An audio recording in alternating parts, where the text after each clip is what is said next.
Baga barahaa fi guyyaa wobootiin isin ga'e barri kun bara nagaa bara milkii bara bilisummaa fi bara injifannoo nuufaa ta'u jecha gaachana uummata Oromoo kan ta'e guyyaa seena qabeessa waraana bilisummaa Oromoo sababeeffachuun hawsoo waraana bilisummaa Oromoo DVD haaraa moggaasa alaabaa jedhu isiniif gumaachaniiru.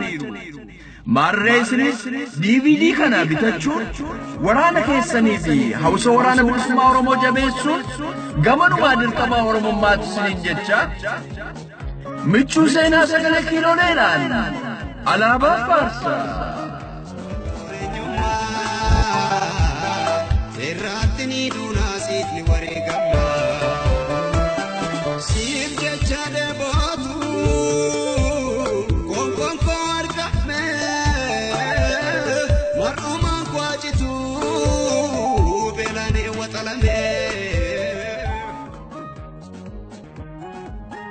Araarsoo Soolee abaawwan haaleenisu Otoowwan Oromoo nuuba sarii turre Erroon bilisummaa daandiirraa sun gorre urjiin bilisummaa karaa agarsiisu wabii uummata Oromoo baawonaa lalisu wabii uummata Oromoo baawonaa lalisu.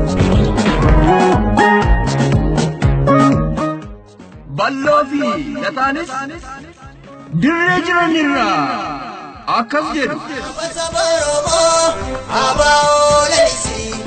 Oromiyaa guutuut ifiyyoo mul'isi sabasi barbaadu fuuldura isaa bu'ii konkursaa uummataa diina mataanii. Dagaagaa seenaa duree abaawwaati.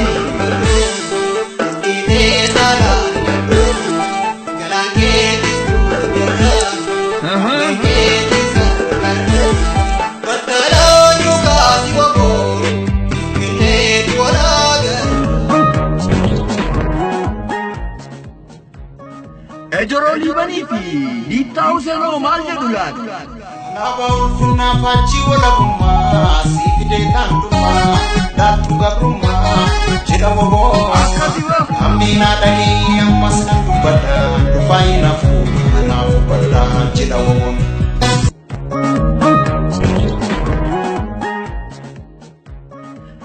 Ballo Kamal Argine kale sergine Argine hunda sargine Argine hunduma argine kana kake biya kuman argamne kana kake damiya kuman argamne